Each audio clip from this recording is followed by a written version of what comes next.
Welcome to General Conference Commentary, genconcom.com. Today's question for you is about a new phrase that President Nelson gave us at the end of last conference that I think will be with us for a long time. So let's make the most of it. And here it is. What does it mean to think celestial? I think all the answers are going to fall into two primary categories. And the first one sounds kind of like this. Share your cookies.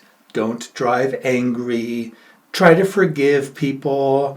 Try to love even the ones you don't like and endure to the end. And the reason why that means think celestial, why that can qualify, is because you're keeping your eyes on your destination where you want to arrive, and you're doing the things that you believe will get you there. It's kind of like when you're riding a bike. If I'm riding down a narrow trail, a dirt trail on my mountain bike, and there's a steep drop off, sometimes I'll want to kind of steer away from that edge, and I'll end up running up the other edge and just not flowing through smoothly, rather than keeping my eye right on the trail where I want to go, and that's where the bike tends to go. In high school, my friend Bill, we were driving down the canyon coming home from skiing one day, and there was a big rock in the middle of the road, and rather than just glide right over it, he was watching that, I think, because we ended up hitting it and getting a flat tire. So that's pretty good reasoning, but I'd like to propose another interpretation and see if you like this one better. See if it's not even more effective. So think of it this way. When we actually get to heaven, to the celestial kingdom, what will it be like there? I'll tell you a few things that I believe / know it will be like that. I know it. This is not just belief. I've experienced this before, and I think you have too. When was the last time you really experienced the glory of God, the abundance, the strength, all those temptations we're trying to resist down here in the world?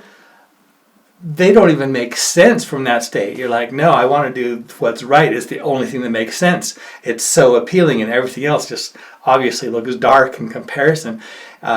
We'll look at each other, and people will look at you and just find you accurately to be the most fascinating, interesting, precious thing in the world. And they'll just value you so highly, and you will do the same for them. We won't have to struggle about trying to do the right thing and worrying how we look. I think it'll just be, there'll be so much, our cups will overflow so much that it will be the easiest thing in the world to just wish all good upon all people, and to not even have to have faith the way we do now, and trust and hope despite all the dark clouds and our blindness, not knowing what's going to happen next so much. It'll just be easy like that, and it'll be great, and it'll be just filled with love and hope and strength, and your best features will come out. And I think we almost won't recognize ourselves. We'll be like, wow, that's what I can be. That's what I am. So my thought, my plan, my suggestion is that we think celestial that way. Like, try to imagine being there already. And when you look at someone else, just see the good in them. And their little flaws and stuff, I mean, maybe those won't be there then, so maybe it'll be easier. But I don't think, even if people have flaws, okay, so imagine you're looking down at people on earth. You're probably going to be really patient with it, and you're going to be like, hey, just keep it up. You're heading in the right direction. Don't worry about it. We're not going to worry so much. Try and get in that mindset. And the reason why that, I think, I prefer it as a definition for think celestial, is because by practicing that mindset, we actually become the kind of being that will reside there in heaven. And we get to not only practice and become and get better at it, but we get to enjoy some of those benefits now. Why would you want to wait? If Christmas is every day, you don't have to wait to open your presents. They're all just right there. And I think if we do a good job of this, rather than enduring to the end, here's a new phrase for you: enjoy to the end, celebrate to the end. And I think that's totally possible. It's a reach sometimes, but it's something doable. And here's one quick little story just to sort of illustrate, hopefully make this idea stick with you a little bit more. Many years ago, back in college, my friend Dallin and I were the last to leave a Christmas party at Ruth's house. It was 3 a.m. and we got outside and it was cold. It was bitter cold. It was probably 10 below 0 Fahrenheit. And so we hopped in my car to give him a ride home, and it wouldn't start. Later I found out it was because there was a loose battery connection. But we weren't about to pop the hood and look around in that cold temperature, so we were like, let's just push start it. So we rolled the car backwards out of the driveway and started rolling it down the street, and I'd hop in to pop the clutch and get the wheels spinning the motor. But the problem was that it had just snowed a little bit. It was really slick snow, like you step on it and it just turns almost to ice. And so the only spots we could do this were about 30 feet apart, and there were these little 2-foot patches where a truck had come through and salted and melted that snow. So if I got a tire right there and popped the clutch, it might work. And as we did this, it took a couple tries. It hurt my lungs, it hurt my throat to breathe. And at one point I said, man, this sucks. And then my friend Dallin came back with a completely different perspective. He said, no way, this is great. And it was so obvious. I'm like, this is a little adventure. It's kind of memorable. We're taking a bad situation and making it work somehow. And I was envious. I was wishing that I had thought of that in the first place.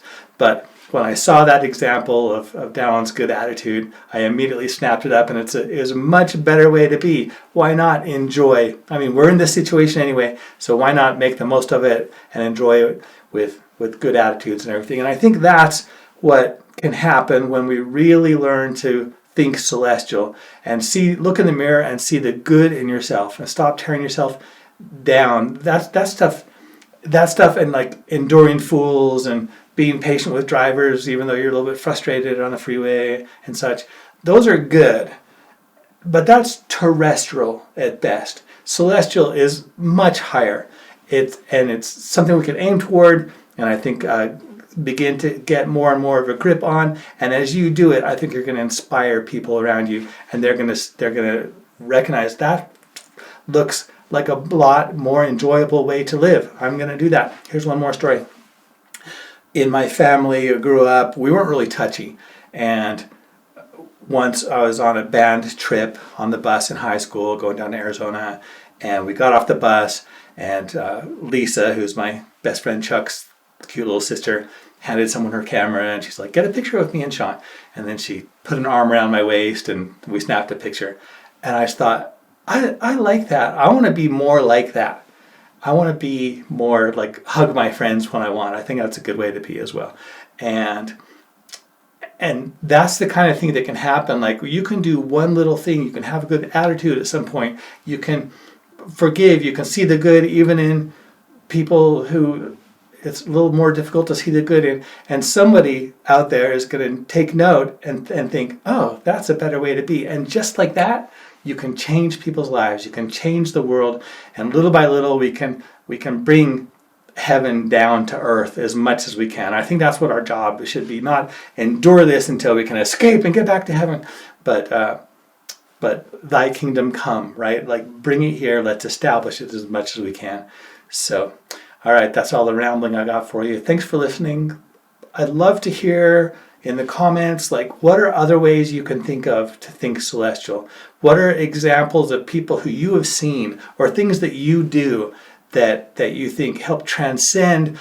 Because if we take the first definition where we're like, okay, we're in this earth and it's so terrestrial and sometimes people are nice, but I'm going to be patient and endure it, it kind of leaves us on that plane. So what I'd like to see is for us to transcend and step up to something even higher and better and transform and take this world, carry it up with us as well.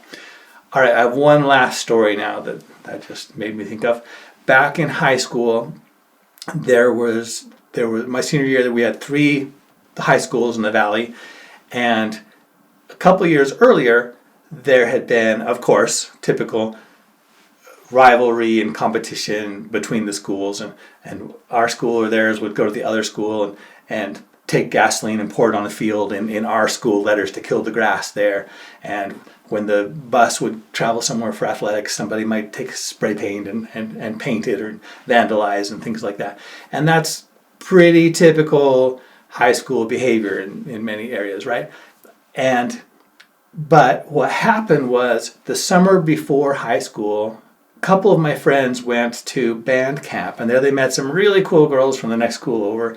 And by senior year, not only did we have tons of friends in all the different schools that branched out from these original connections, but we'd go to, in fact, I remember we'd go to dances at the other schools to meet some cute girls, but I would never get to meet Edwin because I'd spend the whole time saying hello to my friends, which is fantastic. I love that so much. And by senior year, we were seeing other groups of friends from my school that were doing the same thing, which I see a lot of them at the other schools. And the rivalry was completely gone. There was none. It was great. And the next year it started coming back again. But I just want to point out this example, like my friends that went to band camp and started making some friends, and then that grew into my group of friends, and that expanded to other ones.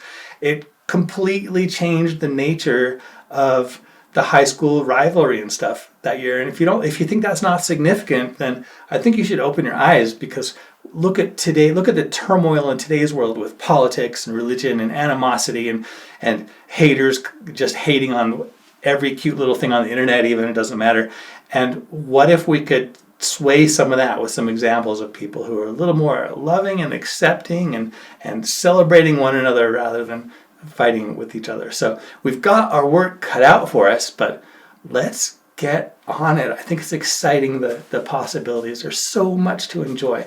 So anyway, that's what I'm going to aim for. I hope you'll do the same thing, and I'd love to hear about your experience with that. Thanks for watching, listening, and until next time, keep up the good work.